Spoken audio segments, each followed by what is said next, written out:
और आपके सामने कोई बेचारा जाड़े की रात है, वो कहीं से थोड़े से कोयले उठा लाया है और उनको जला के हाथ ताप रहा है।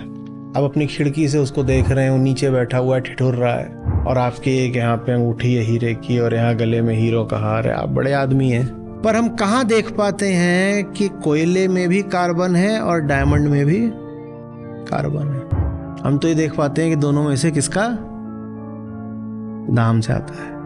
तत्व तो एक ही हो, हमको उनमें भेद करना है। जहां अंतर करोगे वहीं सारा महत्व दे दोगे, और फिर जहां महत्व दिया जाना चाहिए, आपको भूख लगी है, आपके सामने एक डब्बा रखा हुआ है और उस डब्बे पर लिखा हुआ है कि बहुत स्वादिष्ट है। आपको सिर्फ क्या दिखाई देगा? Tangy, tasty. उसके बिल्कुल बगल में ही लिखा हुआ था कि 3 महीने पहले ही इसकी एक्सपायरी बीत चुकी है। इच्छा सामने खड़ी सच्चाई को भी हटा देती है। आप अपने ऊपर ये इल्जाम भी नहीं लेंगे कि मैंने देखकर अनदेखा करा। आप देखेंगे ही नहीं। दिमाग जिन भी चीजों से भरा हुआ है, नामांकित चीजें सारी, उन चीजों पर अपनी पकड़ थोड़ी शिथिल करें।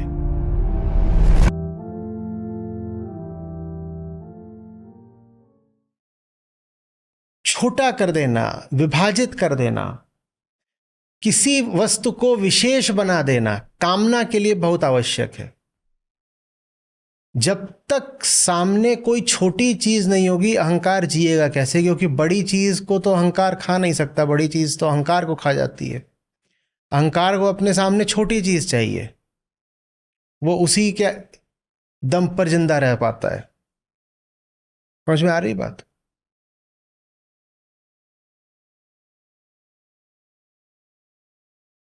लोग होते हैं जो मछली खाते हैं, लोग होते हैं जो मछली खाते हैं, और मछली होती है जो लोगों को खाती है।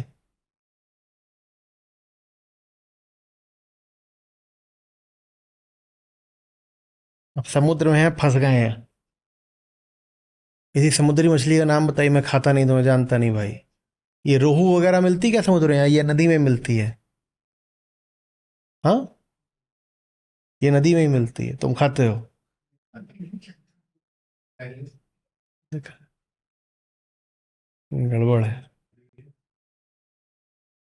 देखो मान लो छोटी मछली है, छोटी मछली है, उसको तुम खा जाओगे, और व्हेल मछली है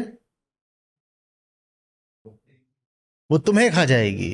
हाँ, तो अहंकार हमेशा छोटे की तलाश में रहता है जिसको खा सके।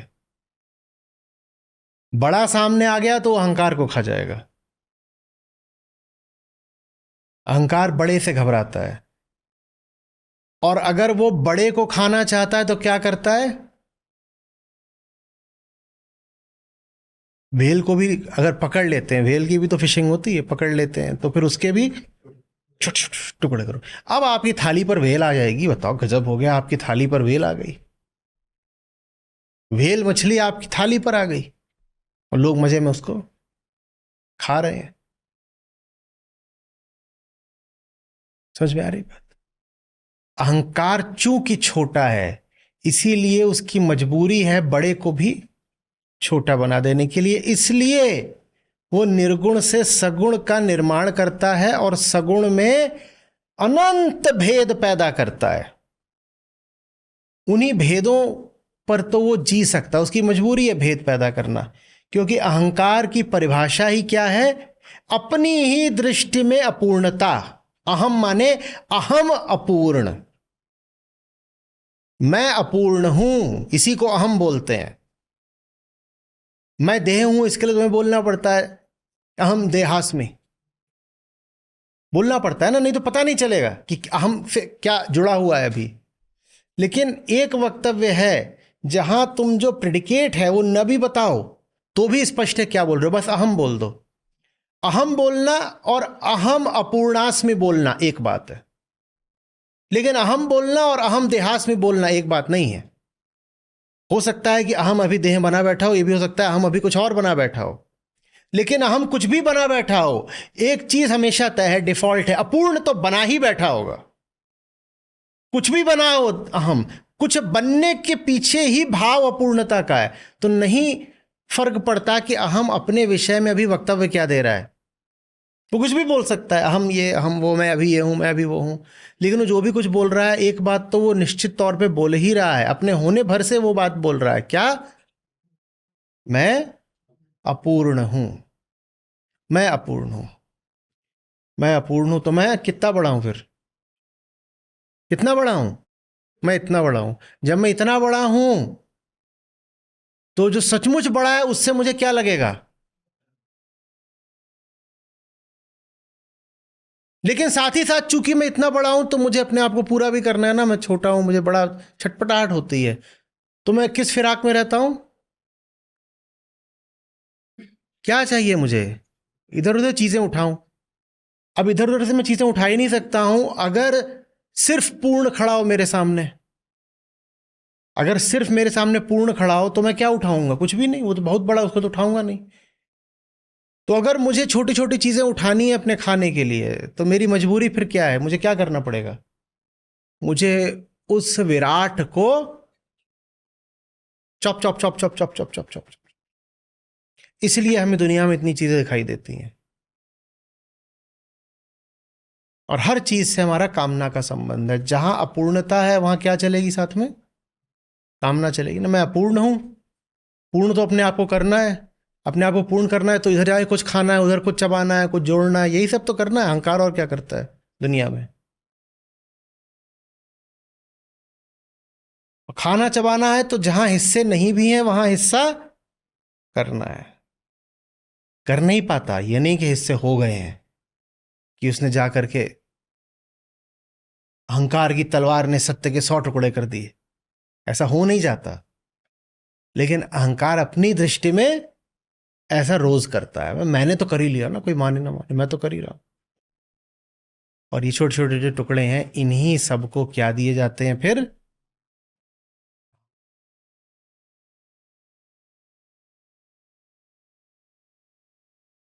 नाम समझ में आ रहा है क्या है? हम्म? पूर्ण का कोई नाम नहीं हो सकता। पूर्ण का कोई नाम नहीं हो सकता।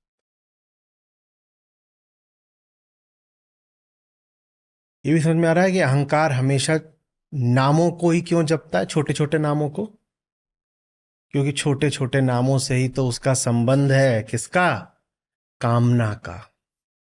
आप अपनी एक कामना बता दो जिसके साथ कोई नाम ना जुड़ा हो, बताओ। अपनी एक इच्छा बता दो जो किसी नाम से संबंधित नहीं है। है कोई कोई इच्छा? और नाम छोटे टुकड़ों के ही होते हैं। माने हमारी सारी इच्छाएं छोटे टुकड़ों की ही हैं। ये मिल गया, ये छोटू मिल जाए, वो छोटू मिल जाए, खा लें छोटू को, ये खा लिया वो खा लिया, यही है।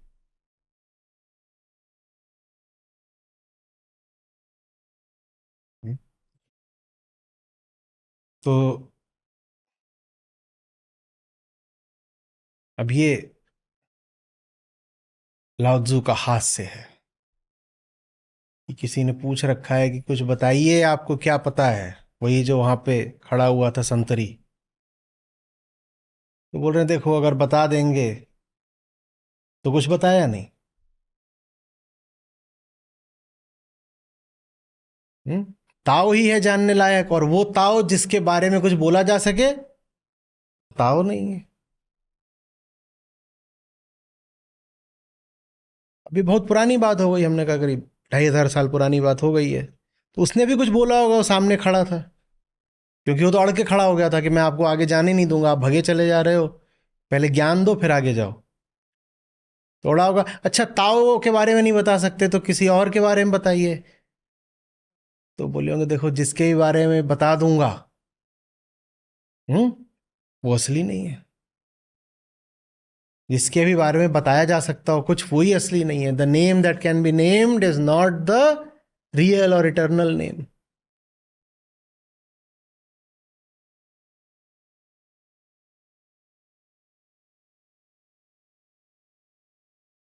समझ में आ रही है बात?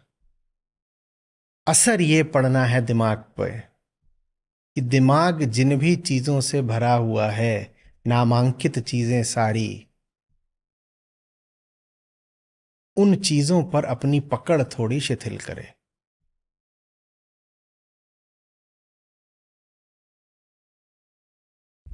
हर नाम किसी मुद्दे का द्योतक होता है और कोई मुद्दा उस मुद्दे से बड़ा नहीं होता जिस मुद्दे की आपको फिक्र ही नहीं है। वो सारे मुद्दे जिनको लेकर के आप बड़े व्यग्र रहते हो, आतुर रहते हो, उनमें से कोई भी मुद्दा उस मुद्दे से बड़ा नहीं है जो आपके जेहन में सिर्फ इसलिए नहीं आता क्योंकि वो छोटा नहीं है। गजब तर्क है। करे फलानी बात थी, वो तुमको याद क्यों नहीं रही? क्योंकि वो बहुत बड़ी बात थी इसलिए हम भूल गए उसको। क्या बोल रहे हो? फलानी बात थी, वो आपको याद क्यों नहीं रही?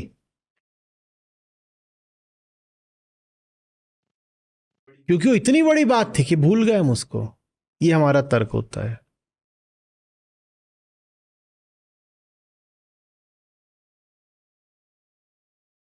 ये हमारा तर्क होता है।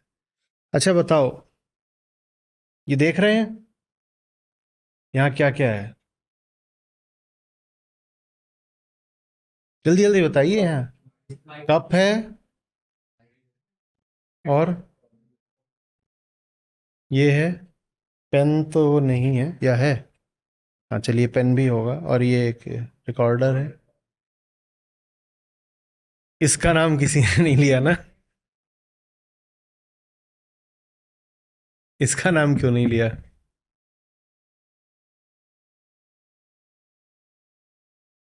क्योंकि सबसे बड़ा है। ये आधार है सबका। सब छोटी छोटी चीजें याद रह जाती हैं, जिसके ऊपर वो छोटी चीजें खड़ी हैं वो याद नहीं आती।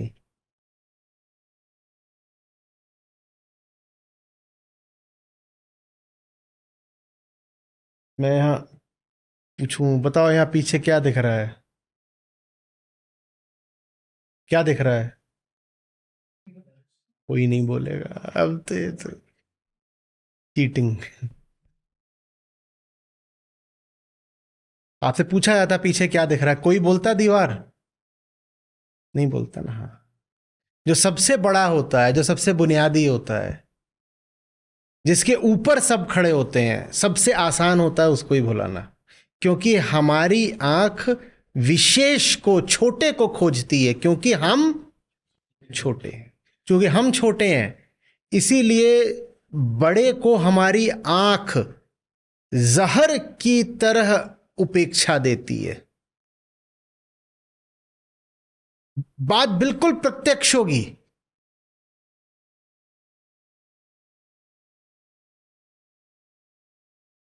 अनदेखी की ही नहीं जा सकती, लेकिन फिर भी हमको नहीं दिखाई देगी, हमें छोटी बात दिखाई दे जाएगी। जो महान होगा, जो विस्तृत होगा, जो सचमुच महत्व का होगा, वो हमें नहीं दिखाई देगा। जिसके होने से सब कुछ होता है,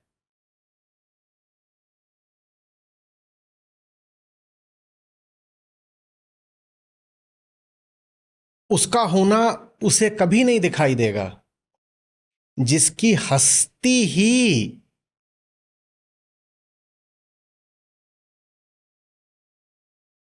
तभी है जब वो अपनी पृथकता का झूठ बचा कर रखे।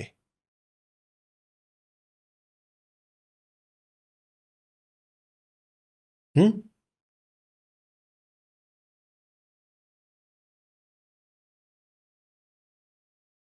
उदाहरण के लिए आप एक कमरे में हो। हम्म, आपसे पूछा जाए जरा बताइए यहां कौन कौन है। आप उस कमरे में कुछ हैं जिनसे आपकी दोस्ती है, कुछ हैं जिनसे दुश्मनी है।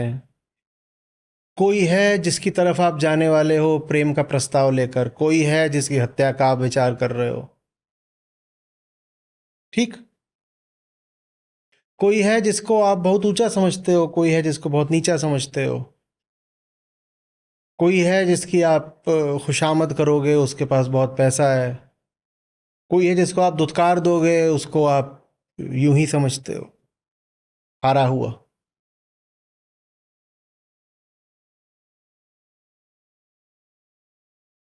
आपसे पूछा जाए बताइए इस कमरे में कौन है, आप क्या बोलेंगे? आप जो भी बोलेंगे आप कभी ये नहीं बोल पाएंगे यहाँ इंसान है सब। क्योंकि जो बात सब में साझी है और जो बात सबका सत्य है, अगर वो आपने कह दी तो फिर आप उन लोगों में भेदभाव कैसे कर पाओगे? और भेदभाव नहीं कर पाओगे तो एक से प्रेम और एक से घृणा कैसे कर पाओगे? तो जो बात सबसे सीधी है बोलने के लिए, एकदम सीधा और सरल उत्तर है, कोई कठिनाई नहीं होनी चाहिए। कौन है भाई कमरे में? इंसान है। वो उत्तर कभी नहीं दिया जाएगा। हाँ, आप उत्तर इस तरह से दे सकते हो कि यहाँ पर 4 दुश्मन हैं, 5 दोस्त हैं, 18 पुरुष हैं, 8 महिलाएं हैं, 6 जवान हैं, 15 बूढ़े हैं, 4 अमीर हैं, 11 गरीब हैं। ये उत्तर सब आ जाएंगे। भाई कठिन उत्तर है ना, क्या मेहनत करी होगी? 4 गिन रहे, 18, 5, कौन अमीर कौन गरीब पता नहीं कैसे जासूसी करी होगी। ये सब बड़ी मेहनत के जो जवाब है हम दे देंगे। जो सीधा है, जो प्रत्यक्ष है, वो उत्तर हमसे कभी भी नहीं दिया जाएगा।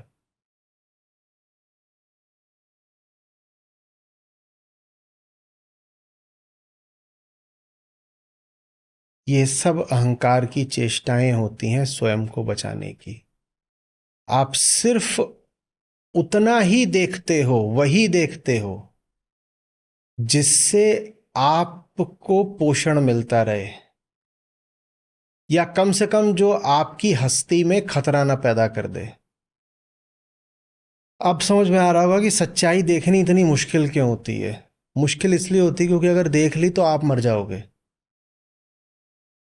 तो खुद तो हम नहीं देखते, कोई दिखाने वाला भी आ जाता है तो भी हम देखने से इनकार कर देते हैं। कैसे देख लें एक ऐसी चीज जिसको देखना प्राणघातक है? अभी उस दिन हम कह रहे थे आत्मज्ञान आत्मदाह होता है। कैसे कर लें आत्मदाह? एकदम सीधी बात आप किसी को बता रहे होगे, आपको ऐसा अनुभव हुआ है? आप किसी को एकदम ही सीधी बात बता रहे हो और आप उससे कह रहे हो तुम ये देख पा रहे हो, तुम ये देख पा रहे हो, और वो अड़के खड़ा हुआ है। वो कैसे स्वीकार कर ले कि देख पा रहा है? क्योंकि अगर स्वीकार कर लिया कि देख पा रहा है तो कामना पूर्ति में बड़ी बाधा हो जानी है। अहंकार माने ही होता है अपूर्णता, अपूर्णता माने ही होता है कामना। पूरी बात माने पूर्णता देख ली तो कैसे होगी कामना पूर्ति? कैसे बचा रहेगा अहम? आप चिल्ला चिल्ला के उसे 100 बार कहिए, आप आश्चर्य से ही पागल हो जाइए कि जो बात इतनी स्वतः सिद्ध है, प्रत्यक्ष प्रमाणित है, वो बात भी ये व्यक्ति सहज ही स्वीकार क्यों नहीं कर पा रहा? किसी न किसी तरीके से ठुकराने में क्यों लगा हुआ है? इधर उधर के तर्क क्यों निकाल के ला रहा है जिन तर्कों की ये स्वयं भी जानता है कोई हैसियत नहीं? बात सीधी है। हम्म। सत्य स्वीकारने का अर्थ होता है स्वयं को अस्वीकारना।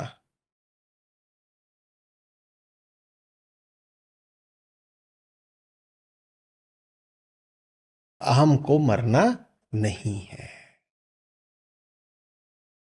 उसे नहीं मरना। वो सत्य नहीं स्वीकार सकता, वो पूर्ण को नहीं देख सकता। उसे नाम चाहिए, उसे नाम चाहिए। हर नाम एक विशिष्टता होता है, हर विशिष्टता एक वादा होती है। क्या वादा? भर दूंगी तुझे, तू खाली है ना, भर दूंगी। जेब खाली है, जेब भर जाएगी। दिल खाली है, दिल भर जाएगा। घर खाली है, घर बन जाएगा। मन खाली है, मन भर जाएगा। बोल क्या खाली है तेरी जिंदगी में, सब भर दूंगी। हर नाम एक वादा होता है। इसलिए हम नामों में जीते हैं।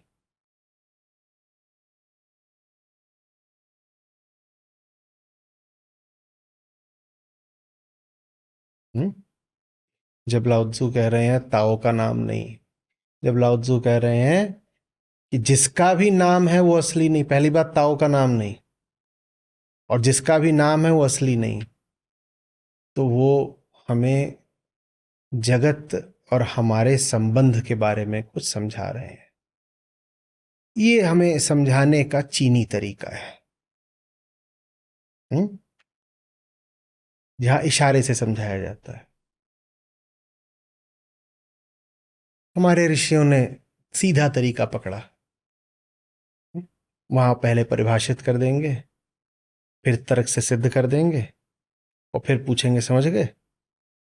वहां ऐसे नहीं है। चीन में विधि दूसरी चल रही है, हालांकि बात वही कही जा रही है, बात वही कही भी जा रही है। और आप इस पर पढ़ेंगे बहुत अलग अलग तरीके के मत हैं,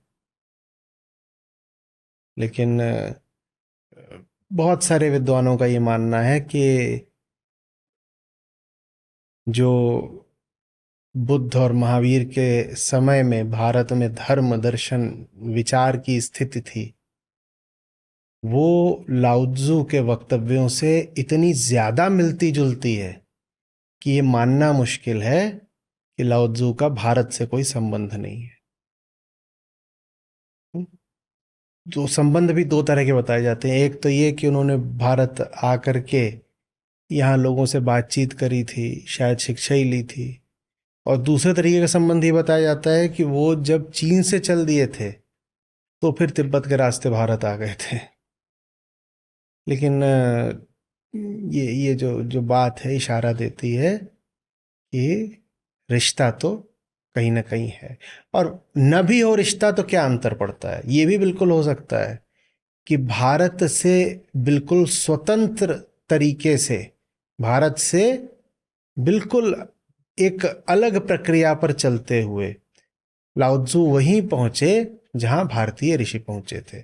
यहाँ ये महत्व बहुत रखता ही नहीं कि कौन भारतीय है कौन चीनी है, इन सीमाओं का सत्य में वैसे भी स्थान होता नहीं है।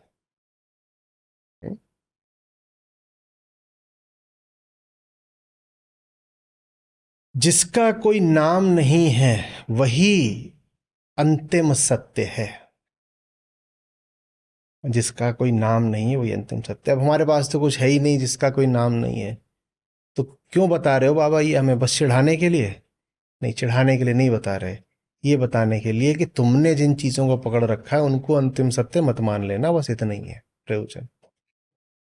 जिसका कोई नाम नहीं है वही सत्य है। इसको ऐसे पढ़ना है कि वो सब जो नाम लेकर के बैठे हुए हैं उनको सत्य का स्थान नहीं दे देना। हमने तो दे रखा है। सत्य माने क्या? अंतिम, आखिरी, कुछ ऐसा जिसको पाने के लिए, जिसकी सेवा में अपनी पूरी ऊर्जा पूरी जिंदगी झोंकी जा सके। तो हमने तो अपनी पूरी ऊर्जा पूरी जिंदगी झोंक ही रखी है अपनी तरफ से। झोंक पाने में असमर्थ हो जा रहे हैं वो अलग बात है, पर अपनी तरफ से तो हमने किसी न किसी नाम को, एक नाम को, चाहे 5-10 नामों को, अंतिम का, परम का स्थान दे ही रखा है ना। लाओ त्सु कह रहे हैं वो अंतिम नहीं है, और अगर तुम उसको अंतिम मानोगे, अगर वो तुम्हारे जीवन में इतना ज्यादा महत्व ले लेगा तो जीवन अपना सारा उसको दे डालोगे, पाओगे कुछ नहीं। जो हालत तुम्हारी अभी है वैसी ही रह जाएगी, बस इतना है कि लुट जाओगे। हालत बदलेगी नहीं, और जो कुछ गांठ में था वो भी लुट जाएगा। क्या होता है हमारे पास? हालत तो हमारी जन्म के समय से ही विपदा की ही होती है। विपत्ति में ही पैदा होते हैं हम। तो हालत जैसी जन्म के समय थी कि हाय हाय कर रहे थे, रो रहे थे, और बिल्कुल अशक्त थे, जैसा छोटा बच्चा होता है, कुछ कर नहीं सकता, बस रो सकता है, वही वैसे ही रहोगे मरते समय भी। कुछ कर नहीं सकते, जिंदगी भर रोए, मरते समय भी रोए, और अशक्त है, मरते समय वैसे ही मरोगे। और अंतर बस ये है कि बच्चा जब पैदा होता है तो उसके पास बहुत कुछ होता है। वो अपनी झोली एक भरी लेकर पैदा होता है, रोता पैदा होता है, पर उसके पास जन्म के साथ ही कुछ संसाधन होते हैं जिनसे उसकी झोली भरी होती है। और तुम जब मरोगे तो तुम्हारी हालत तो बेहतर हुई नहीं होगी। जैसे अज्ञानी और जैसे दुखी जन्म के समय थे, वैसे ही मर रहे हो। बस इतना और कर दिया कि वो जो संसाधन से भरी झोली थी, वो झोली भी खाली हो गई, गंवा दिया, लुट गए। क्या था उस झोली में?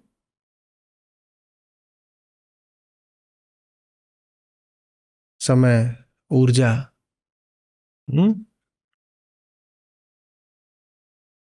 ये गंवा दिया। संभावना गंवा दी,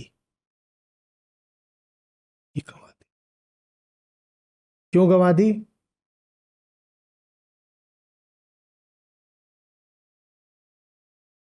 मुझे तो वो चीज पानी है,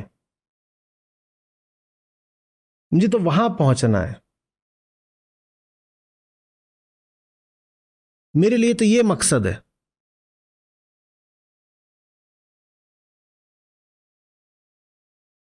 नाम बहुत आवश्यक हो गए। नाम से क्या आशय? विषय। हर विषय का एक नाम होता है ना, तो यहां पर विषय नहीं कह रहे हैं, सिर्फ नाम ही कह दे रहे हैं।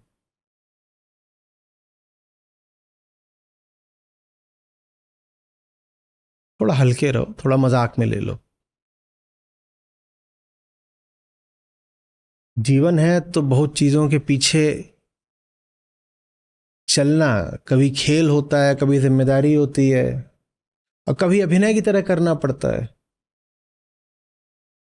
पर चाहे खेल हो, चाहे साधारण दर्जे के व्यवहारिक कर्तव्य हो, और चाहे आपकी लीला हो, कि चलो भाई इस चीज में है तो एक अभिनय की तरह किरदार अदा कर देते हैं,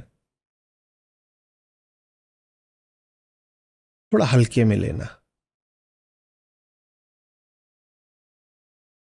जो चीज जिस स्तर की है उसे उतना ही सम्मान दो।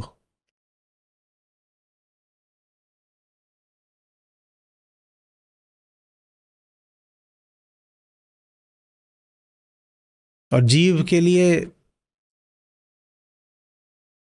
उसके जीवन में जो कुछ है, हर चीज का कुछ ना कुछ तो महत्व होता ही है। कौन कहेगा आपसे कि आपने जो पाँव में जूता पहन रखा उसका कोई महत्व नहीं है? महत्व तो है ही उसका। कौन आपसे कहेगा कि ब्रह्म के अलावा बाकी तो कोई नाम याद भी नहीं होना चाहिए? कैसे नहीं नाम याद होगा? जूता बड़े महत्व का नाम है, याद तो हम रखेंगे ही। जूता, लाओ त्सु कह रहे हैं उसे सर पे नहीं रखना होता। ठीक है, जहां की चीज है वहीं रखो, उठा करके सर पे नहीं रख लेना है। अंतिम नहीं है वो, अंतिम नहीं है। क्या वाक्य है यहां पे? वह जिसका कोई नाम नहीं है, मात्र वही अंतिम सत्य है, परम सत्य है। जूता न अंतिम है न परम है, न अल्टीमेट है न इटर्नल है।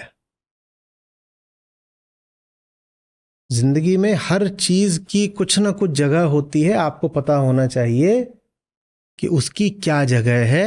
लेकिन ये जितनी भी चीजें होती हैं जिंदगी में, इनमें से किसी भी चीज की जगह यहां नहीं है। यहां जिसको बैठाया जाता है कभी कह देते हैं उसका कोई नाम नहीं है, कभी नाम देना हो तो कह देते हैं सत्य है, परमात्मा है। ये पक्का है कि दुनिया में कुछ भी ऐसा नहीं है जिसको लाके यहां बैठा लेना है।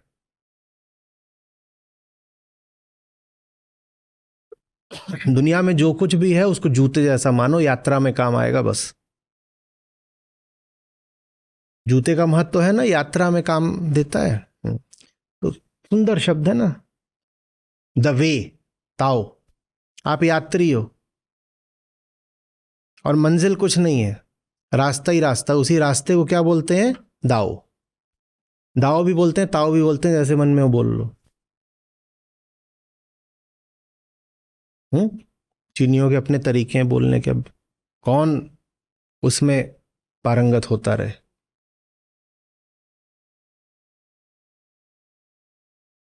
तो रास्ता, रास्ता, द वे, रास्ता। वो सिखा ही नहीं रहे हैं कि मंजिल क्या है, वो सिखा रहे हैं कि रास्ता क्या है। अंतिम क्या है वो बता ही नहीं रहे हैं, वो बता रहे हैं कि क्या अंतिम नहीं है। वो कह रहे हैं ये जो चीजें हैं बेटा ये रास्ते की हैं, ये अंतिम। हाँ, तो रास्ते की चीज को मंजिल नहीं बना लेना है, रास्ते की किसी भी चीज को मंजिल नहीं बना लेना है। और इसी को इस दूसरी चीज के साथ जोड़ के पढ़िएगा जरा, हर चीज रास्ते की होती है। रास्ते की किसी भी चीज को मंजिल नहीं बना लेना है। और दूसरी बात, हर चीज रास्ते की होती है। हर चीज से क्या आशय? जिसका भी नाम होता हो। रास्ते की किसी भी चीज को मंजिल नहीं बना लेना है और हर चीज रास्ते की होती है, तो बस हो गया। घर नहीं बना लेना है।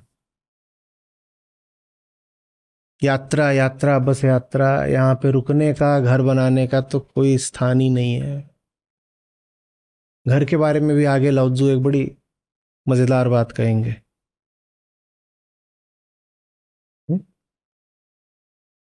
अब उनका कोई चित्र कभी मिलता नहीं, हमें तो भी पता नहीं है कि वो सचमुच कभी हुए भी थे कि नहीं, लेकिन उनके जो चित्र लोगों ने बनाए हैं परंपरा से और कल्पना से, वो चित्र भी मजेदार हैं। ठीक है, तो आप लोगों के लिए एक ये क्या करते हैं ऐप पर आप एक्टिविटी है कि देखिएगा कि वो उनका वाहन क्या है। तो मछली पे थे, अब भैंसे पे आ गए, ध्यान दो उनका वाहन क्या है। मस्त है लाओत्जू। बोले 84 साल तक माँ के गर्भ से निकलने को नहीं तैयार थे, बोले मैं यही ठीक हूं, तुम्हारी ये तुम ही संभालो ये दुनिया अगर मिल भी जाए तो क्या है। लोगों ने कहा मालिक ऐसा ना करो, थोड़ी माता जी की भी फिक्र कर लो। तो कहते हैं 84 साल के निकले, पूरे बूढ़े हो चुके थे तब तो वो पैदा हुए।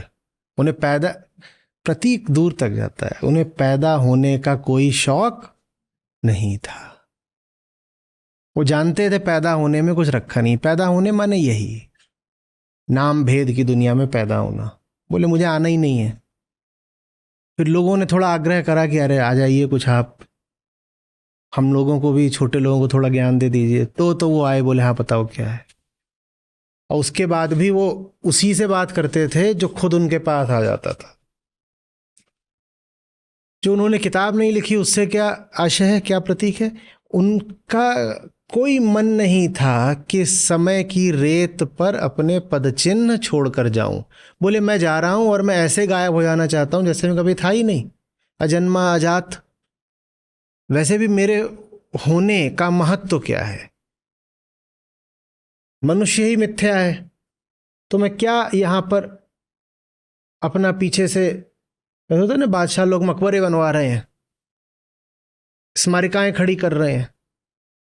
बोले मैं कोई पीछे से स्मृति चिन्ह क्या छोड़ूं, तो अपना चुपचाप अपने पसंदीदा वाहन पर बैठकर निकल लिए थे।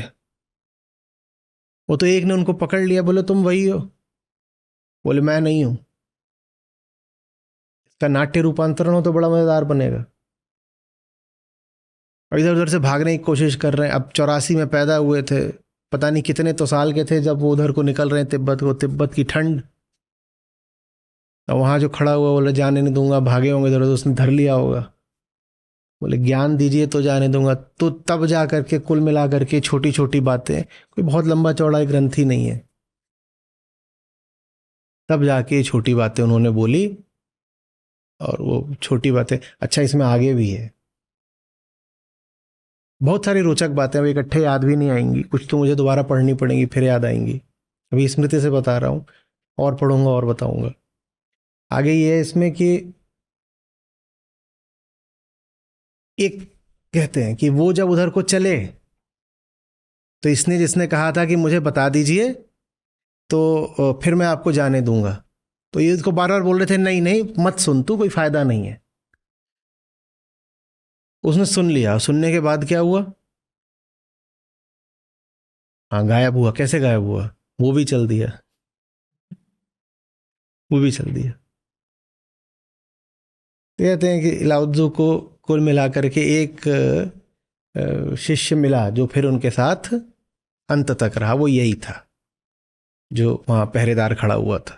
उसने सारी बातें सुन ली और उसने कहा कि अरे फिर तो मैं यहाँ क्या खड़ा होकर के किसकी रखवाली कर रहा हूँ, क्या नाम क्या देश क्या कर्म क्या कर्तव्य, ये सारे मुद्दे अभी आगे आएंगे। कर्म का मुद्दा आएगा, कर्तव्यों का मुद्दा आएगा, ये सब मुद्दे अभी आगे। लाउत्जू बोले मुझे कुछ करना नहीं है, आप जहाँ जा रहे हो बाबा मुझे भी ले लो। तो यहाँ भी उन्होंने आनाकानी तो करी ही होगी, पर फिर उसने कहा नहीं अब जहाँ भी जा रहे हो मैं भी चल ही रहा हूँ, मैं नहीं छोड़ रहा। और फिर कहते हैं दोनों गायब हो गए और दोनों ही कभी दोबारा देखे नहीं गए।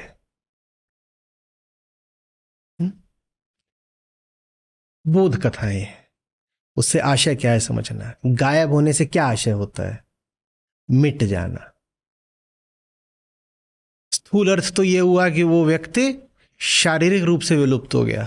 सूक्ष्म भाव क्या हुआ, उसका अहंकार मिट गया। इसी तरीके से साथ चल देने का क्या महत्व हुआ, ये अर्थ हुआ। स्थूल अर्थ तो ये हुआ कि वो दो व्यक्ति अगल बगल चले जा रहे हैं, साथ साथ आगे पीछे साथ साथ चले जा रहे हैं। सूक्ष्म अर्थ क्या हुआ, दोनों का मन एक हो गया।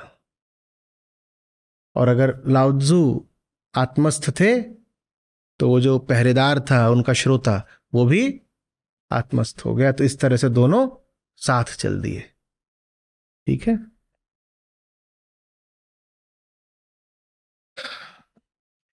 नाम ही सभी सांसारिक वस्तुओं का स्रोत है। कि क्या सब उलट दिया। हम तो ये कहते हैं कि जो वस्तु होती है उसको नाम दिया जाता है। हम कह रहे हैं वस्तु होती है, वस्तु तो है, फिर हम उसको नाम दे देते हैं। लाउत्जू कुछ और बोल रहे हैं, वो बोल रहे हैं तुम नाम देते हो इसलिए वस्तु होती है। ये क्या है, चीनी शीर्षासन, तो गड़बड़ बात हो गई। हम कह रहे हैं नहीं वो चीज थी, चीज मिल गई, हमने नाम दे दिया। बोले नहीं, तुमने नाम दे दिया इसलिए चीज हो गई, और नाम आ रहा है तुम्हारे अज्ञान से। हाँ वही अज्ञान को पूर्णता कामना जैसे बोल रहा हूं, नाम तुम्हारे अज्ञान से आ रहा है। चीज तो एक ही है, तुमने अज्ञान के कारण उसको 100 नाम दे दिए और 100 चीजें खड़ी कर दी। एक वस्तु है जिसको तुमने अपने 100 आंशिक कोणों से देखा और तुमने 100 नाम खड़े कर दिए। नहीं तो इतनी वस्तुएं है ही नहीं, तुम नाम ले कहां से आए। देखो ना क्या प्रक्रिया रही है। एकदम जो पुराना आदमी था वो अपने चारों तरफ देखता होगा तो वो अधिक से अधिक एक नाम बोल पाता होगा, कह लो प्रकृति। ठीक है, बहुत पुराना आदमी है, उसने अपने चारों ओर देखा तो उसने क्या देखा, बस कि प्रकृति है। वो तो कोई भेद तो नहीं कर पाता था। फिर थोड़ा आगे बढ़ा तो उसने भेद करना शुरू किया। उसने कहा पंचभूत, तो एक जो प्रकृति थी उसमें उसने कहा 5 ही तत्व हैं। ये काम भारत में भी हुआ, उधर यूनान में भी हुआ। वहां भी उन्होंने पता करना चाहा, तो वहां दार्शनिक थे, एक ने बोला सब कुछ बना है आग से और पानी से, एक ने बोला सब कुछ बना है मात्र पानी से, एक ने लगभग वही अवधारणा दे दी पंचभूतों की जो भारत में थी। तो इस तरीके से हमने भेद करने शुरू किए, तो एक से बने 5, और उसके बाद हम चलते चलते आ जाते हैं आधुनिक रसायन शास्त्र पर। तो शुरू में जिसको आप बोलते हो पीरियोडिक टेबल, उसमें इतने सारे तत्व थोड़े ही थे। 30-40 से शुरुआत हो रही है और कम से शुरुआत हो रही, 50 पहुंचे, 60 पहुंचे। मेरे देखते देखते 100 का आंकड़ा पार हुआ है। मैंने भी वो पीरियोडिक टेबल देखा जिसमें 100 नहीं थे पूरे, मेरे देखते देखते 100 पार हुआ। अभी कितने चल रहे हैं? 125 हो गए, कितने हो गए होंगे, जितने भी हैं।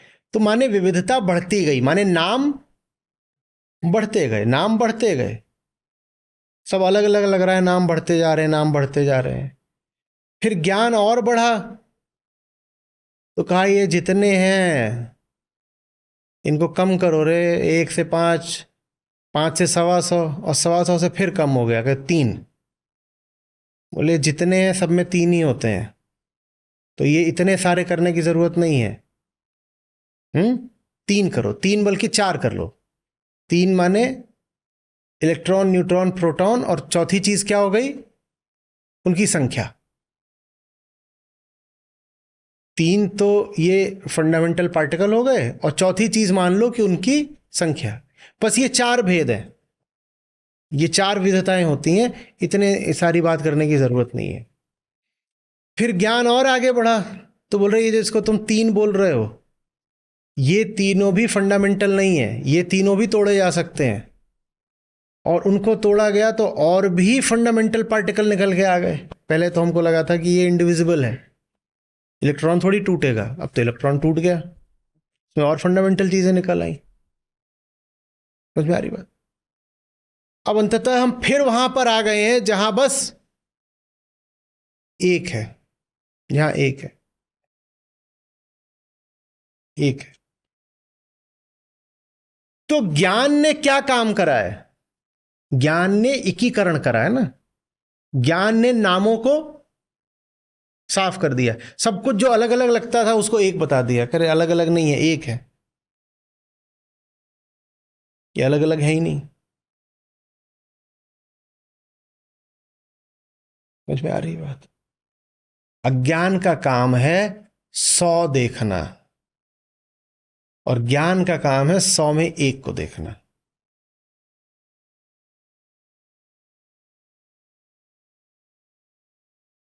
और ज्ञान से आप बहुत बचोगे अगर जो 100 अलग अलग देखे हैं उनमें आपकी प्रीति लग गई है, कामना लग गई है, तो आप नहीं चाहोगे कि वो 100 मिट करके एक हो जाए।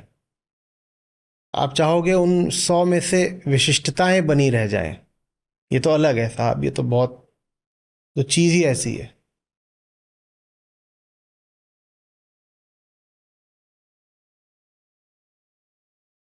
हम्म।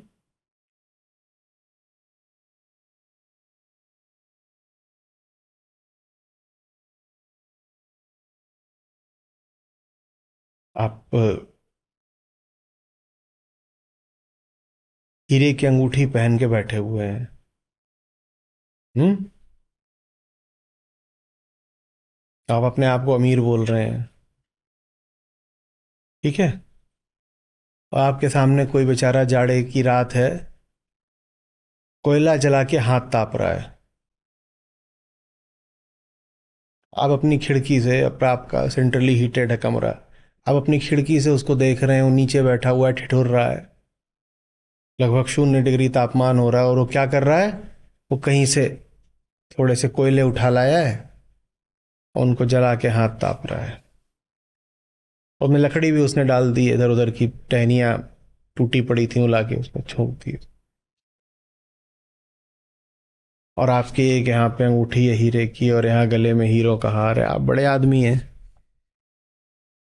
आपको कैसा लगेगा अगर कोई बताए कि ये जो अंगूठी है और जो कोयला है वो एक ही तत्व है? कैसा लगेगा? कैसा लगेगा? बहुत आनंद आएगा ये सुनने में। आपकी जो अंगूठी है ये डायमंड, और नीचे वो जो कोयला जला रहा है वो एक ही तत्व है। कोई आपको बता दे आपको कैसा लगेगा? और जिस समय आप उसको नीचे देख रहे हैं उस वक्त आप बहुत रस का अनुभव कर रहे हैं। गले में हार है, आप उसको धीरे धीरे ऐसे माला की तरह फेर रहे हैं, जैसे जपा जाता है ना माला, वैसे आप हार को अपने धीरे धीरे फेर रहे हैं। कोई बोले वो जो नीचे वहाँ ठिठुरता फटे हाल गरीब है, वो जो कोयला जला रहा है वो भी कार्बन है, और तुम्हारा ये जो है गले में माला ये भी कार्बन मात्र है। कैसा लगेगा? आप ये बात सुननी तो नहीं चाहेंगे ना? आप भेद रखना चाहेंगे, क्योंकि भेद से अहंकार को पोषण मिलता है, और भेद हटेगा तो अहंकार को बड़ी चोट लगती है, बड़ी चोट लगती है।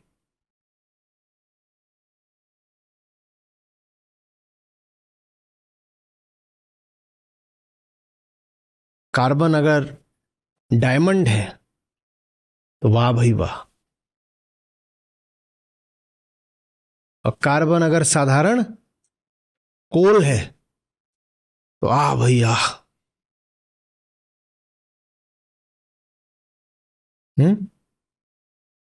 तत्व एक ही हो, हमको उनमें भेद करना है। भेद।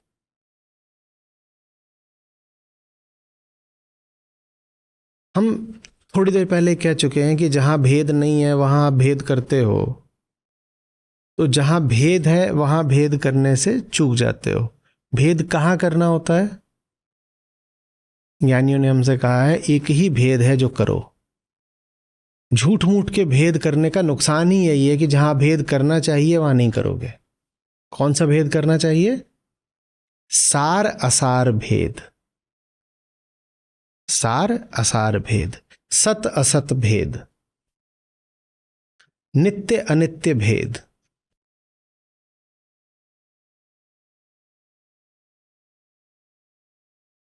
शंकराचार्य ने विवेक की परिभाषा यही दी है, नित्य अनित्य में भेद करना। उसी को कभी सत असत भी कह देते हैं, कभी सार असार भी कह देते हैं, कभी आत्म अनात्म भी कह देते हैं।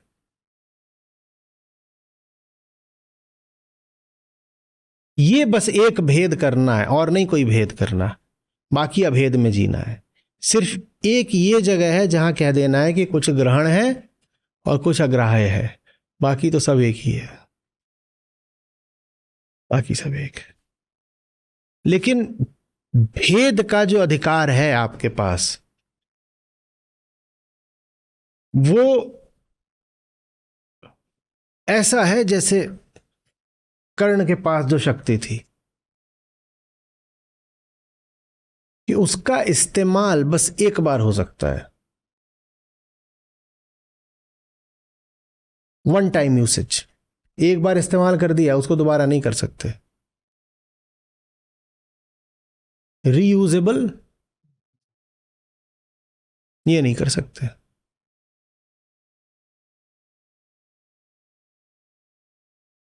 पुराने समय में आज से 25-30 साल पहले मेमोरी डिवाइसेस होती थी जिन पे आप ओवरराइट कर ही नहीं सकते थे, कुछ आती थी ऐसी, इन पर आपने जो राइट कर दिया एक बार तो कर दिया। अब ये नहीं कर सकते कि उसको दोबारा इस्तेमाल कर लें, वो राइट हो जाएगी, नहीं हो पाती थी।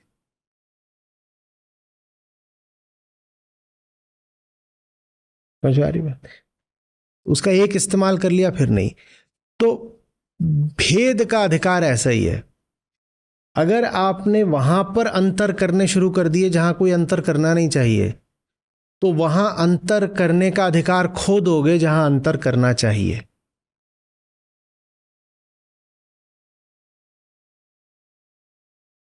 अब यहां पर महत्व फिर आ जाता है समभाव का, इक्वेनिमिटी का। छोटी चीजों में ऊंच नीच देखना बंद करो।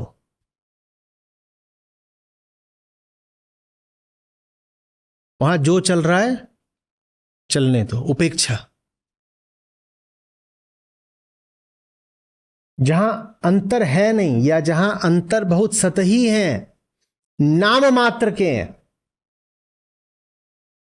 उन अंतरों को अंतर मानो ही मत। या मानना भी पड़े, मजबूर भी है कि हाँ भाई चलो अंतर मानना है, तो उनको उतना ही महत्व दो जितने के वो अधिकारी हैं, ताकि जहां पर भेद करना है वहां कर पाओ, ताकि जहां अंतर जरूरी है वहां अंतर करने का अधिकार ना खो दो।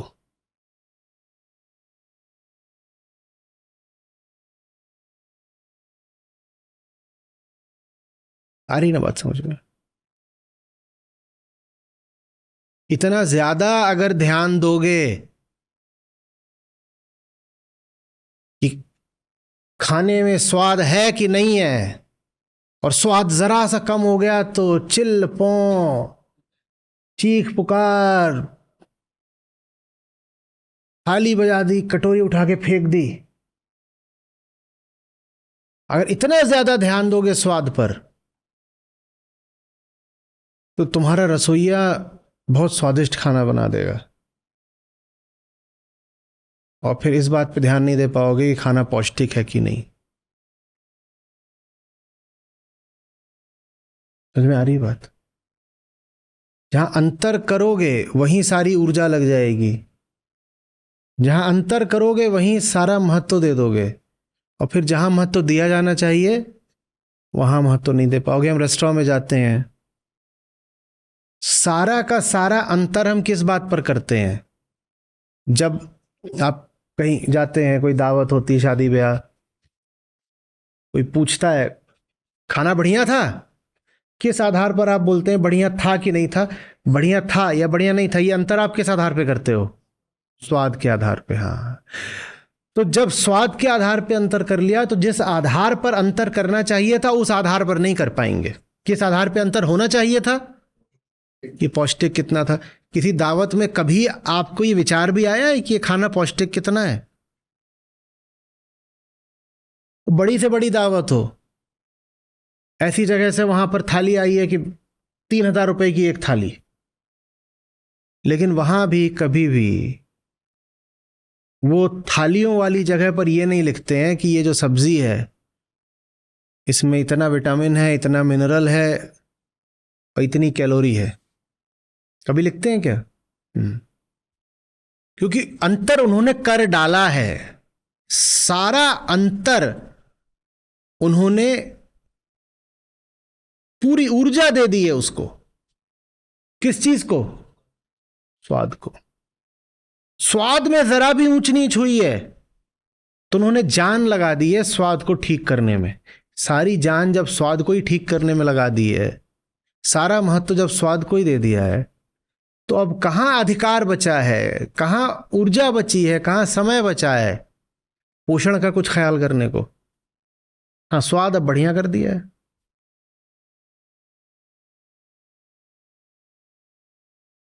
तुम जहां अंतर करते हो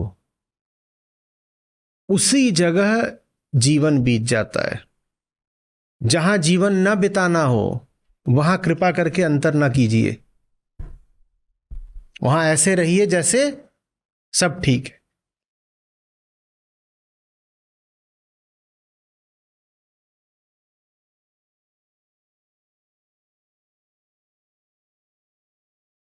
बहुत बढ़िया पिक्चर देखने गए हैं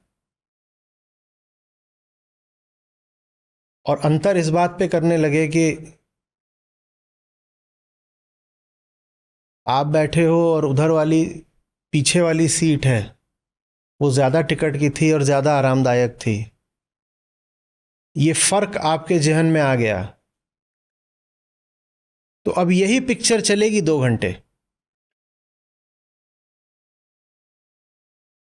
छोटी सीट, बड़ी सीट, सस्ती सीट, महंगी सीट, यही चलेगी। जो असली पिक्चर थी उससे वंचित रह जाएंगे। जहां अंतर कर लिया वही चीज आपकी जिंदगी बन जाएगी, वही कौंधेगा दिमाग में।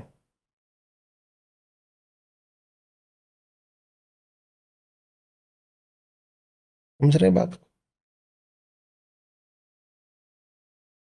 मुझे कोई अंतर वहां करना नहीं है। वो नाम जो ना आखिरी है ना आखिरी की ओर ले जाता है, क्यों रहे मन में मौजूद।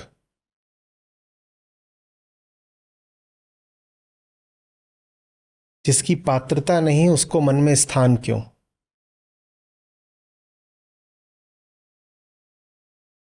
छोटी चीज के बारे में सोचकर मैं अपने ही तो छुटपन को प्रोत्साहन दे रहा हूं ना। छोटी चीज के बारे में सोचकर मैं खुद को ही तो और छोटा करे ले रहा हूं ना। नहीं सोचना। लाओत्जू इसी बात को इतनी दूर तक ले जाते हैं, कहते हैं हर चीज ही छोटी है। यदि बेटा तुम्हें छोटी चीज के बारे में नहीं सोचना तो हम तुमसे कह रहे हैं हर चीज ही छोटी है, तो तुम्हें किसी भी चीज को बहुत महत्व क्यों देना है। हर वो चीज जिसका नाम हो सकता है वो चीज छोटी है। प्यारे, और नाम देकर के ही तुम चीजों का निर्माण करते हो। नाम का अर्थ है महत्व, नाम का अर्थ है विशिष्टता।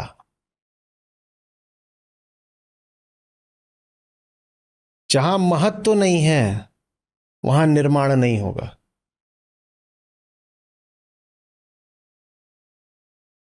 ये मतलब समझिएगा क्या बोल रहे हैं।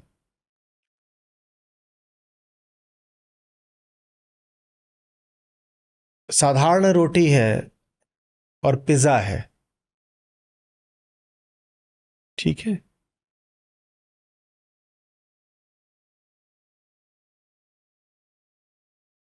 इनमें हम भेद कैसे कर लेते हैं।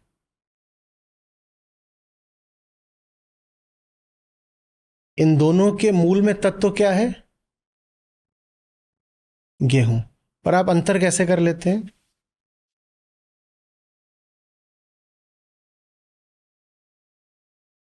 कामना अंतर करा देती है ना, कामना अंतर करा देती है ना, अन्यथा दोनों के पीछे जो तत्व है वो तो एक ही है, पर कामना अंतर करा देती है। लाओत्जू कह रहे हैं अंतर करना है तो इस आधार पर करो कि क्या है जो कामना के कष्ट से मुक्ति दे देगा, इस आधार पर नहीं कि क्या है जिसको कामना मांग रही है।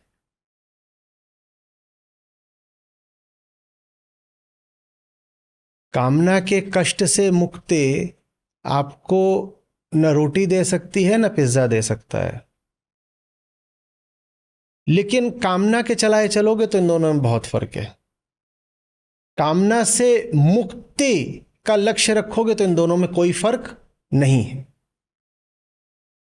आप दोनों से ही एक ही प्रश्न पूछोगे, यहां रोटी से सवाल पूछोगे, यहां पिज्जा से सवाल पूछोगे, दोनों से क्या पूछोगे, क्या तुम दोनों ही मुझे मेरी वर्तमान स्थिति से निजात दे सकते हो, और दोनों ही क्या बोलेंगे, नहीं। अगर दोनों ही ना बोल रहे हैं तो फिर दोनों में अंतर नहीं हुआ। लेकिन अगर आप प्रश्न ये पूछोगे मैं स्वाद का प्यासा हूं, क्या तुम मुझे स्वाद दे सकते हो, तो रोटी बोलेगी थोड़ा थोड़ा और पिज्जा बोलेगा बहुत सारा। अंतर हो गया, अंतर हो गया। स्वाद का नाम पहले आया और स्वाद के नाम ने वहां अंतर खड़ा कर दिया जहां होने की कोई आवश्यकता नहीं थी। स्वाद ने गेहूं को कहीं पर रोटी और कहीं पर पिज्जा बना दिया। लाओत्जू कह रहे हैं नाम पहले आता है, वस्तुएं अलग अलग वस्तुएं, भेद पृथकता बाद में आते हैं।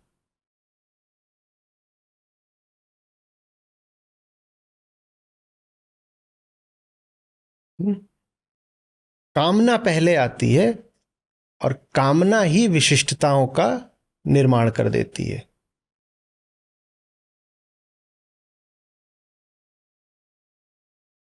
कामना वहां भी अंतर देखना शुरू कर देती है जहां पर अंतर है नहीं। अंतर है नहीं वहां मैं अंतर देखूंगी, और अंतर है नहीं तो अंतरों का निर्माण करूंगी। नहीं तो कामना के लिए स्थिति बहुत एब्सर्ड हो जाएगी ना।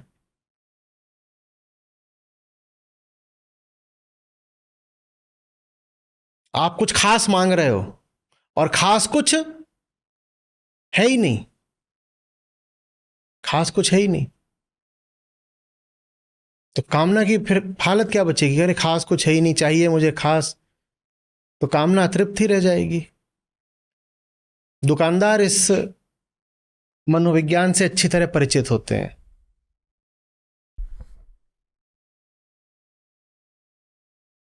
तो झुन्नू लाल गए खरीदने के लिए कुछ,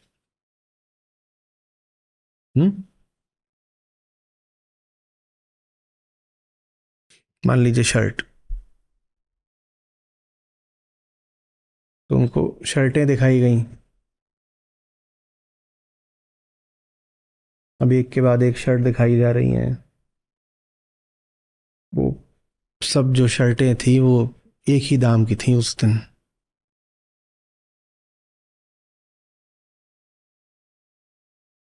सबकी सब 2,000 रुपए की शर्ट है।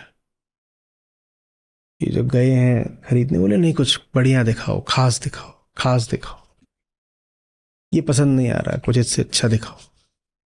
वो समझ गया, बोला हाँ हाँ मैं आपको दिखा रहा हूं।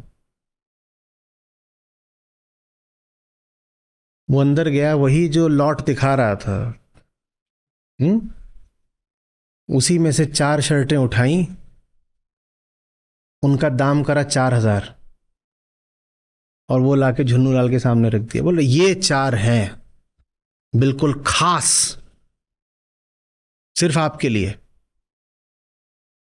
झुन्नू लाल ने उठा के देखो, बोला हाँ ये 4,000 की है, ये बढ़िया होगी, ये बढ़िया होगी। विशिष्टता की प्यास ने आपको वहां भी अंतर दिखा दिया जहां अंतर था ही नहीं। आप आतुर थे कुछ खास पाने के लिए, तो आपको वहां भी खास दिखने लग गया जहां खास है ही नहीं।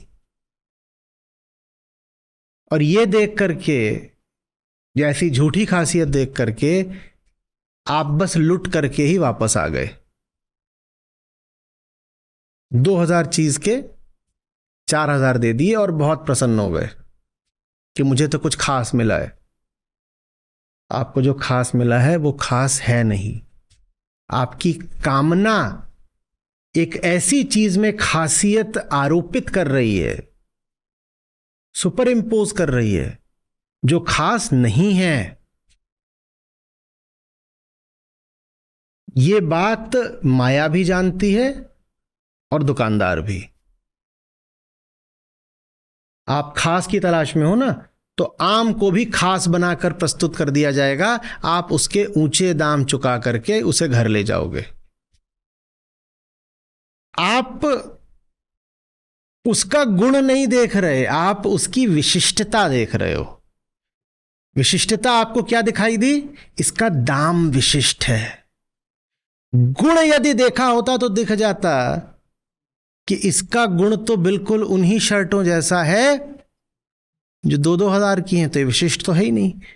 पर हम कहां देख पाते हैं कि कोयले में भी कार्बन है और डायमंड में भी कार्बन है? हम तो ये देख पाते हैं कि दोनों में से किसका दाम ज्यादा है। तो विशिष्टता अहंकार को बहुत भाती है और विशिष्टता ही अहंकार को मूर्ख बनाती है। क्यों? क्योंकि कोई विशिष्टता होती ही नहीं। लेकिन जो आपको विशिष्ट लग गया, उसके अब आप मुंह मांगे दाम चुकाएंगे। तो आप दाम चुका किस चीज कर रहे हो जब कोई विशिष्टता होती ही नहीं? और आप दाम चुकाते हो विशिष्टता के ही, खासियत के ही ना, विशिष्टता तो है नहीं। तो आपने दाम चुकाए किस चीज के हैं? अपनी कामना के, कामना के। तो कामना ने भेद पैदा करे, भेद नहीं थे पहले से। इसी बात को लाओत्जू कह रहे हैं, नाम पहले आता है, वस्तुएं बाद में आती हैं। वो जो वस्तुएं थी वो अलग अलग तो थी ही नहीं, पर आपने 2 वस्तुएं पैदा कर दी जहां वस्तु ठीक है, आप 2 की जगह 6 वस्तुएं ही पैदा कर सकते थे, तो आपको करना बस क्या था, दाम अलग अलग कर दो। 6 वस्तुएं पैदा कर दी जहां 6 वस्तुएं हैं ही नहीं। पहले क्या आया था, कामना, मुझे ये चाहिए वो चाहिए, उससे वस्तुएं अलग अलग खड़ी हो गई।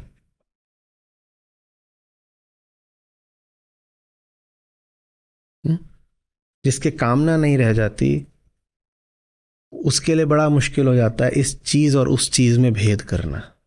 उसको जहां भेद करना था उसने कर लिया है, अब छोटी बातों में भेद उससे होगा नहीं।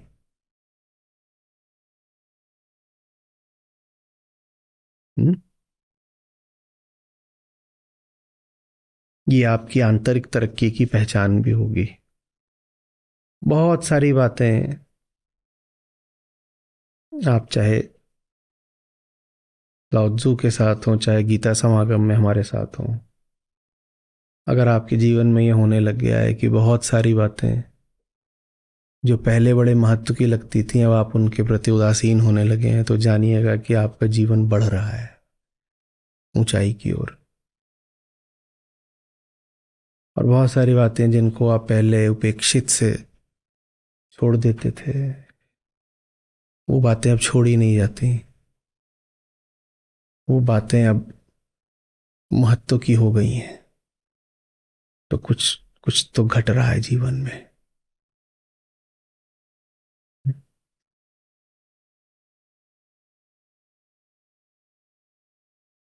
न कबीरा रेख सिंदूर की काजल किया न जाए, तन में मन में प्रीतम बसा, दूजा कहाँ समाए। अब उपेक्षा होने लग गई इन चीजों की, क्योंकि जो वास्तव में हमारी ऊर्जा का अधिकारी है उस पर ध्यान जाके बैठ गया है ना। तो अब जो छोटी चीजें हैं कैसे उन पर ध्यान दें। ध्यान का मतलब ही होता है महत्व, महत्व का मतलब ही होता है विशिष्टता, विशिष्टता का मतलब ही होता है अंतर। अब समझ रहे हो बात को, कैसे इस बात को महत्व दें कि हमने काजल करा है कि नहीं करा है। कोई दूसरी बात बहुत महत्वपूर्ण हो गई है तो इस बात के प्रति अब उदासीन हो गए हैं। तो आप सब लोग जो यहाँ बैठे हैं और सब लोग जो सुन रहे हैं और वो सब भी जो बाद में सुनेंगे, आप सब के लिए एक अच्छी कसौटी है ये। पूछिए जीवन में किन किन चीजों के प्रति आप उदासीन होने लगे हैं, और ये भी पूछिए साथ में कि किन किन चीजों के प्रति संवेदनशील होने लगे हैं। दोनों एक साथ आने चाहिए। जिसके प्रति कोई संवेदना नहीं थी, जिसके प्रति कोई भाव नहीं था, कोई आदर या महत्व नहीं था जिसका, उसको आप पाएंगे कि अब वो जीवन में एक नया स्थान लेने लगा है। और जो बातें लगती थी बड़े महत्व की, वो बातें अब बहुत पीछे छूटने लगी।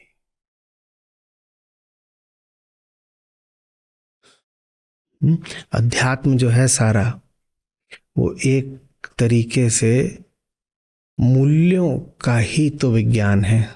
क्या है जो महत्वपूर्ण है, किसको मूल्य दिया जा सकता है,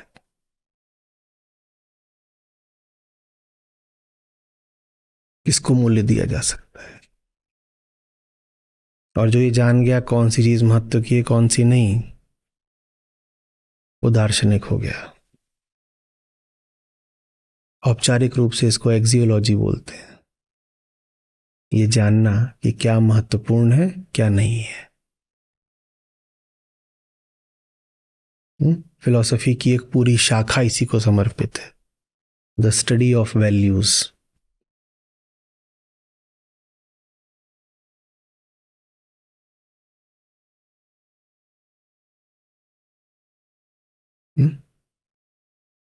छोटे के प्रति,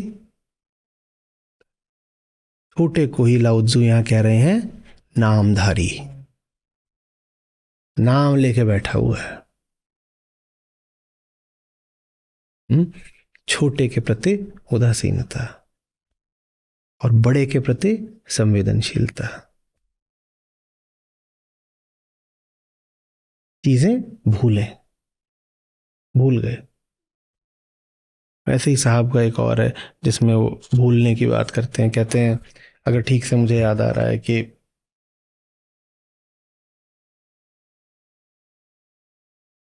कौन सा है, अंगना भया विदेश, अ, जिन जिन पावन सब सब भुई चले,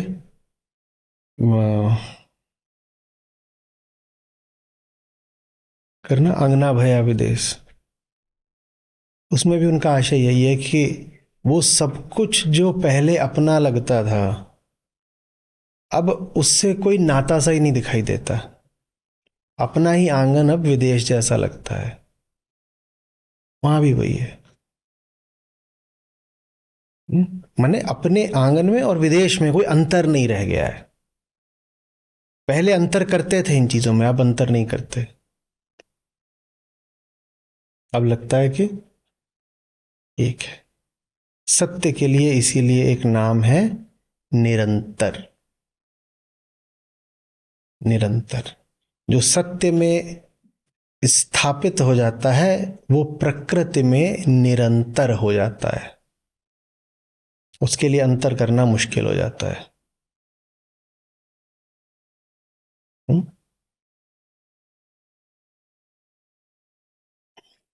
आपका कोई प्रियजन है, ठीक, वो उधर कहीं है, एक एक भीड़ के उस पार, आप हैं भीड़ के इस पार, और उससे मिलने के लिए आप भीड़ को चीरते हुए चले जा रहे हैं। आपका कोई प्रियजन है, वो भीड़ है, एक भारी भारी भीड़ है, उसके उस पार खड़ा है, आप उसी भीड़ के इस पार खड़े हैं, और उस बंधु से मिलने के लिए आप भीड़ को चीरते चले जा रहे हैं। भीड़ में लाल कपड़े वाले हैं, हरे कपड़े वाले हैं, भीड़ में बूढ़े हैं, जवान हैं, अमीर हैं, गरीब हैं, हिंदू हैं, मुसलमान हैं, आदमी हैं, औरत हैं, मोटे हैं, पतले हैं, वामपंथी हैं, दक्षिणपंथी हैं, काले हैं, गोरे हैं। जितने तरीके की विविधताएं हो सकती थी भीड़ में, सारी मौजूद हैं। आपने क्या देखा? आपने क्या देखा? वो तो दिख भी नहीं रहा, सामने यही है, आप इनको चीरते हुए ऐसे करते हुए आगे बढ़ रहे हो। बताओ आपने क्या देखा? कुछ भी नहीं देखा। लेकिन आप बड़ी कुशलता से भीड़ को चीरते हुए आगे बढ़ रहे हो। तो देख तो आप सब रहे हो, आपको रास्ता बनाना है, तो देख तो आप सब रहे हो। न साफ साफ देखो तो रास्ता नहीं बना पाओगे ना। कहीं से आपको गुजरना हो रास्ता बना के, तो आपको साफ साफ देखना पड़ता है कैसे रास्ता बना रहे हैं। लेकिन फिर भी बताइए आपने क्या देखा? एक क्षण ऐसा आएगा, आप भीड़ के पार निकल चुके होगे, आपसे पूछा जाए आप क्या देखा, आपने कुछ बताओ, आप कुछ बता पाएंगे? हाँ। तो ये स्थिति ज्ञानी की होती है, वो सब देखता हुआ भी नहीं देखता।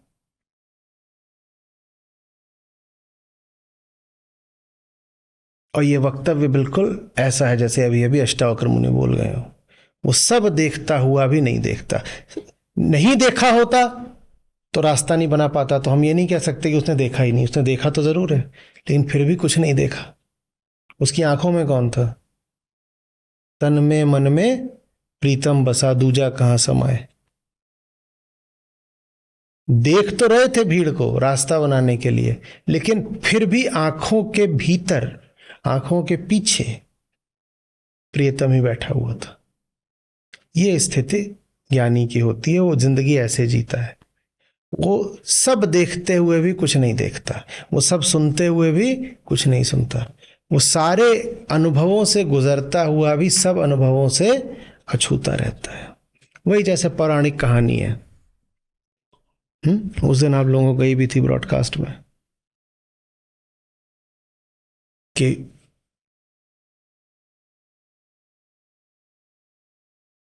वो यमुना के उस तरफ ऋषि आए हुए थे और इस तरफ श्री कृष्ण थे और रुक्मिणी थी। तो इधर से खाना पहुंचाना था उनको, ऋषि को, आए हुए हैं इधर, उनको खाना देना है। और यमुना उफनाई हुई थी। कथा है पर मर्म समझिएगा। तो वो कृष्ण के पास जाती हैं रुक्मिणी, कहती हैं उधर खाना भिजवाना, कैसे भिजवाना। कृष्ण बोलते हैं जाके यमुना से बोल दो कि अगर श्री कृष्ण सदा के ब्रह्मचारी हैं तो रास्ता दे दे। तो बोली मैं ही आपकी पत्नी हूं, आप मुझे ही बता रहे हो कि आप ब्रह्मचारी हो, मैं नहीं जानती। बोले बोलो जाके। वहां बोली और यमुना ने रास्ता दे दिया। तो उनकी खोपड़ी घूम गई, बोली ब्रह्मचारी बोलने पे रास्ता दे रही है। खैर वो अपना कहीं ऋषि को खिलाया लाया। ऋषि, अब रानी ने खाना बनाया तो बहुत ही सारा बनाया होगा, वो ऋषि को दिया। उन्होंने भी जितना डकार मार के खाना था सब खावा लिया, रास्ता सब खा लिया। तो अब उनको वापस आना था। तो ऋषि से बोलती हैं वापस जाना है। तो ऋषि बोले अच्छा तो जाओ यमुना से बोलो कि अगर ऋषि महाराज ने आज पूरा उपवास कराओ, पक्का उपवास कराओ तो रास्ता दे दो। बोल रहे महाराज मेरे ही बनाया, मेरे ही सामने इतना सारा खाया आपने, मुझी से बोल रहे हो आपने उपवास करा। बोले तुम जाओ। तो गई, बोली वो उन्होंने उपवास कराओ तो दे दो बहन रास्ता। वो फिर रास्ता दे दिया। तो उनका दिमाग एकदम ही घूम गया। फिर अर्थ निकला यही, वो भोगते हुए भी कुछ नहीं भोगता, वो खाते हुए भी कुछ नहीं खाता। उपवास माने सच के इतने पास जीना कि संसार में वास करते हुए भी संसार में वास नहीं करते, इसको उपवास बोलते हैं। उप माने पास, वास माने स्थित होना। सच्चाई के इतने पास स्थित हैं कि कहने को तो दिखता है जैसे दुनिया में जी रहे हैं, लेकिन दुनिया में जीते हुए भी दुनिया में नहीं जीते, सच में जीते हैं। उपवास हो गया। अब ब्रह्मचर्य का क्या मतलब हुआ? है 16,000, 16,000 है, लेकिन उसके बाद भी प्रेम हमारा ब्रह्म से है। ये सब है पर कोई तुलना ही नहीं इनसे हमारे संबंध की, जो ब्रह्म से हमारा संबंध है उससे। जिसका प्रथम और अनिवार्य संबंध ब्रह्म से है वो ब्रह्मचारी है। जो ब्रह्म के प्रति अपनी प्रेम प्रतिज्ञा कभी भी ना तोड़े, भले ही उसकी इतनी रानियां हो जाएं, वो ब्रह्मचारी है। जो अपनी रानियों के साथ होते हुए भी कभी भी कामना को सत्य के ऊपर स्थान न दे दे, वो ब्रह्मचारी है।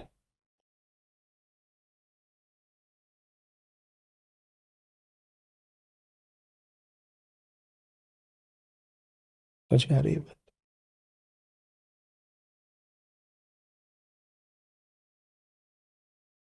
ये ज्ञानी की स्थिति होती है। देखते हुए भी न देखना, सुनते हुए भी न सुनना, अनुभव करते हुए भी अनुभव न करना। और जब ये स्थिति हो जाती है तो इसको चीनियों ने नहीं पर भारतीयों ने कहा जीवन मुक्ति। अब ये व्यक्ति जीते हुए भी नहीं जी रहा है, क्योंकि देखते हुए देखता नहीं, खाते हुए खाता नहीं है, रति करते हुए रति नहीं करता। तो फिर ये भी क्यों कहें कि जीते हुए जी रहा है? फिर हम कहेंगे जीते हुए जीता नहीं, खाते हुए खाता नहीं है, तो जीते हुए जीता नहीं है। तो इसको फिर नाम दे दिया गया जीवित मृतक का। ये जिंदा है पर मुर्दा है। और इसी जीवित मृतक को ही जीवन मुक्त भी बोलते हैं। जो जीते हुए भी जीवन की सब छोटी छोटी चीजों के प्रति उदासीन है, वो जीवन से मुक्त हो गया। जो विभिन्न नामों से घिरे हुए इस संसार में सब विभिन्नताओं के प्रति निष्पक्ष है, वो जीवन मुक्त हो गया।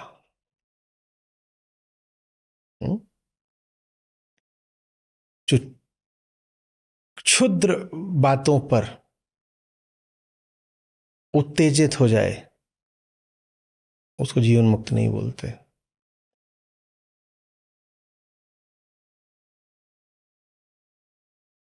जो प्रकृति की विविधताओं पर ही मोहित हो जाए उसको जीवन मुक्त नहीं बोलते।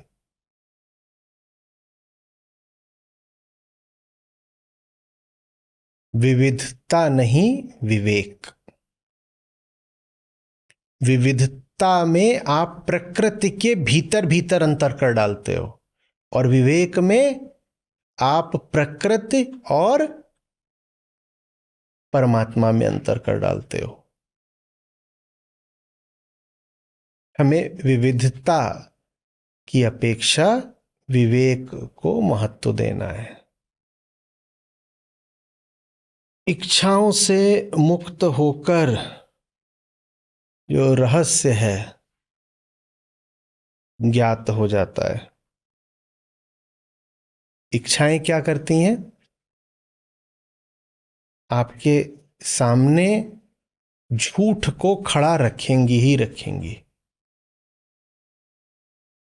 आपकी इच्छाओं के लिए आवश्यक है कि वो आपके सामने झूठ खड़ा रखें।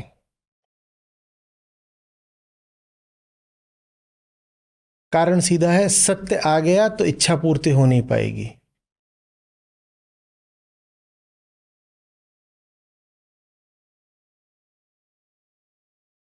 बहुत भूख लगी है, बहुत भूख लगी है। अभी सामने जो खाना लाया गया है,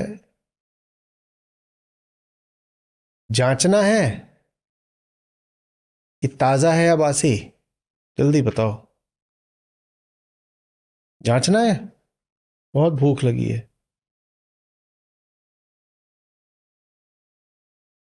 इच्छा सत्य को सामने आने से रोकती है। सच्चाई सामने आई, इच्छा पे बाधा पड़ सकती है।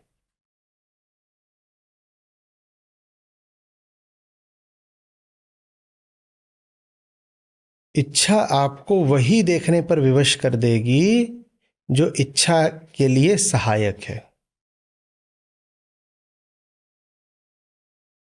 आपके सामने एक डब्बा रखा हुआ है,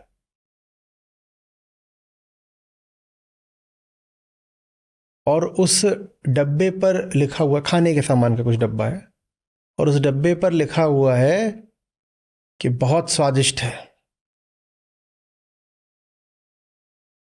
अंदर के माल का एक आकर्षक चित्र भी बना हुआ है ऊपर बाहर, जो कवर है उसी पर। और उसी कवर पर यह भी लिखा हुआ है कि अगर आप मधुमेह के रोगी हैं तो ना खाएं। उसी कवर पर यह भी लिखा हुआ है कि अगर आपको दिल की बीमारी है तो ना खाएं। और उसी कवर पर यह भी लिखा हुआ है कि ये जो उत्पाद है, इसकी उपयोग की आखिरी तारीख क्या थी।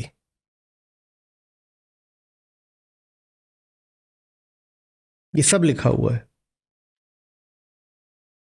आपको भूख लगी है, आपको सिर्फ क्या दिखाई देगा? वहां ऊपर लिखा हुआ था टैंगी टेस्टी। वो दिखाई देगा ना, और तुरंत हाथ बढ़ा देंगे, टैंगी टेस्टी। उसके बिल्कुल बगल में ही लिखा हुआ था कि 3 महीने पहले ही इसकी एक्सपायरी बीत चुकी है। और यह भी हो सकता है कि जहां पर वो डब्बा रखा था उसके बगल में ही आपकी अपनी मेडिकल रिपोर्ट रखी हो, जिसमें लिखा हुआ है कि आपका HB1AC भी बढ़ा हुआ है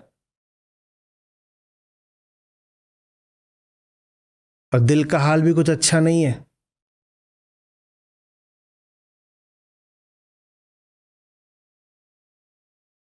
तमाम तरह या आपके आंकड़े रिपोर्ट के सब उल्टे पुल्टे हैं, कहीं कम कहीं ज्यादा? क्या आप उसको देखोगे?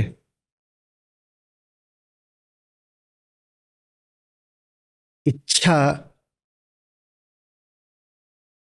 सामने खड़ी सच्चाई को भी हटा देती है।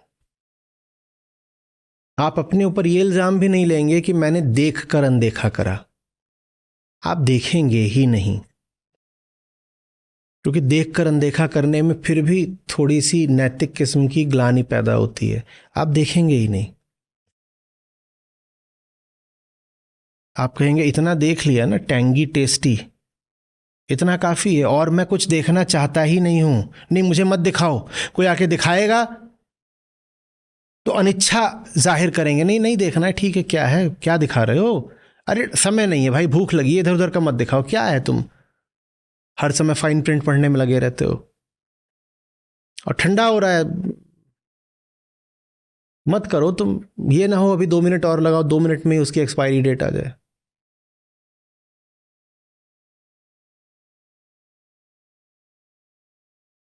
समझ रहे हैं? बिल्कुल इसी से मिलती जुलती बात सिन मिंग है, सुजैन की। उसमें उन्होंने कही है कि अगर सच जानना हो तो सबसे पहले अपनी पसंद नापसंद को किनारे करो।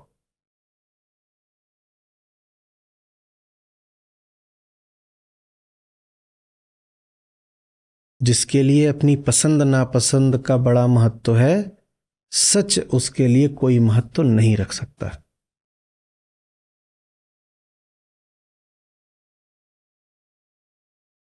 जिसके लिए अपना मत, अपना आग्रह बहुत वजन रखता है, वो मत में जिए, सत का क्या करेगा?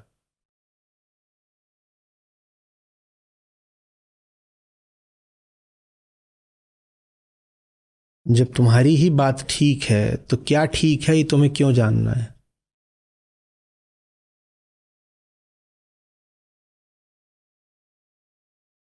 इच्छा बंधन है जिसमें आपको सत्य नहीं दिखता, अपनी इच्छा की ही अभिव्यक्ति दिखती है। आपकी इच्छा ही जैसे आपके सामने एक नामधारी वस्तु बनकर प्रकट हो जाती है। इसी को भारत में कहती है प्रक्षेपण। सामने वस्तु नहीं है, आपकी इच्छा ही है जो एक अनुकूल रूप और नाम लेकर खड़ी हो गई है। आप अपनी इच्छा हटाइए, वो वस्तु गायब हो जाएगी। आपने कभी भी कहीं पर जो कुछ भी देखा जा सकता है, सब देखा है क्या?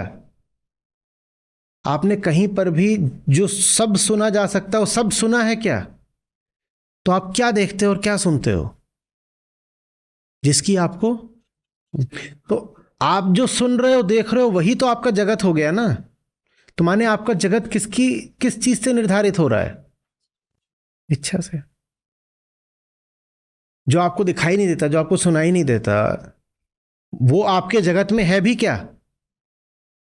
है क्या? तो आपके जगत में वही तो है जो आपको अनुभव हो रहा है, दिखाई सुनाई दे रहा है। और आपको दिखाई सुनाई वही तो देता है जो आप देखना सुनना चाहते हो, वरना कहां और क्या सुनाई देता है?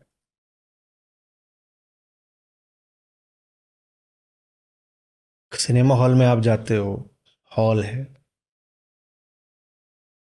उसमें आपने कितनी बार ऐसा करा है कि पर्दे पे जो फिल्म है उसके अलावा भी बहुत कुछ देख लिया हो?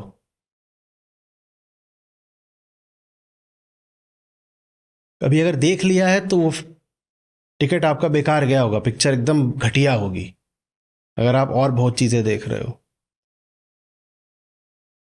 कुछ भी देखा है कभी जो बिल्कुल दिख भी सकता और रोशनी भी पड़ रही है, वो भी देखा है क्या कभी? वही तो देखते हो ना जो स्वयं को आकर्षक लगता है। कहाँ सबको देखते हो, भले ही सब कुछ उपलब्ध हो देखने के लिए।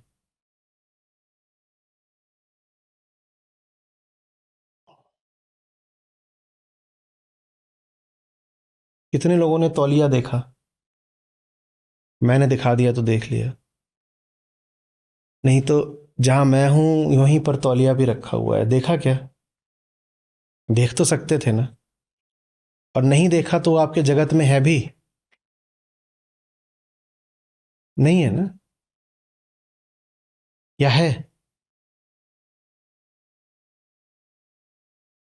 जिसका अनुभव नहीं हुआ आपके जगत में कहाँ? जगत का निर्धारण ही अनुभव करता है। हुँ? और वही देखोगे जिसको देखना चाहोगे। इच्छा ही सामने नामधारी जगत बनकर खड़ी हो जाती है।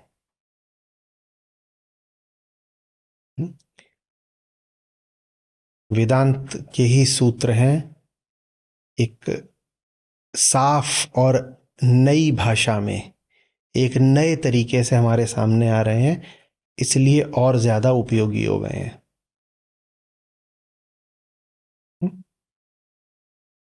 जैसे आपकी एक तरह से ही नहाने की आदत बनी हुई हो, और आज आपसे कोई कहे ये लो, ये अलग चीज है, जरा इससे रगड़ के नहाना, तो फिर जो कहीं बची हुई जमी हुई थोड़ी मैल होती है वो भी छूट जाती है। लाओ त्सु हमारे लिए वो काम कर रहे हैं।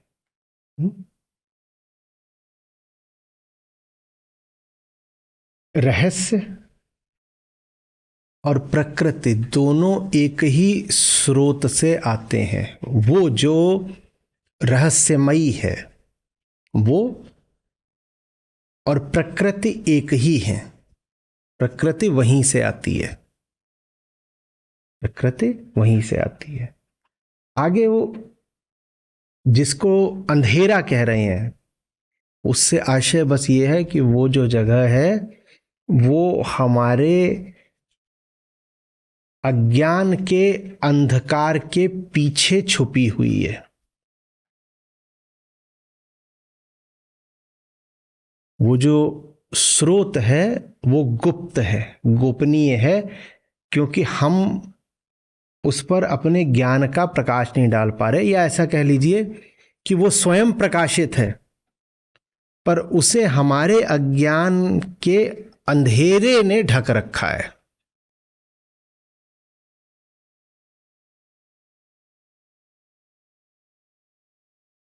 जो मिस्ट्री है, जो रहस्य है, उसको जाना जा सकता है, और उसको जानने में ये प्रकृति ही साधन बन जाएगी, पर हम जान नहीं पाते क्योंकि हमारा ही अंधकार आड़े आ जाता है।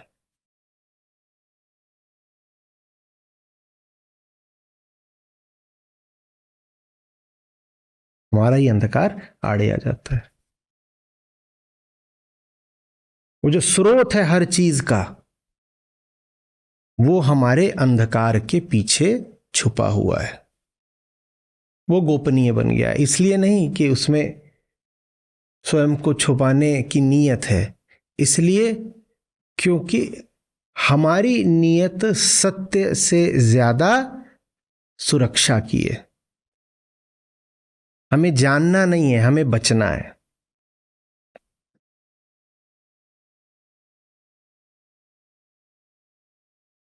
और हमें कैसा बचना है? जैसे हम हैं हमें ऐसा ही बचे रहना है।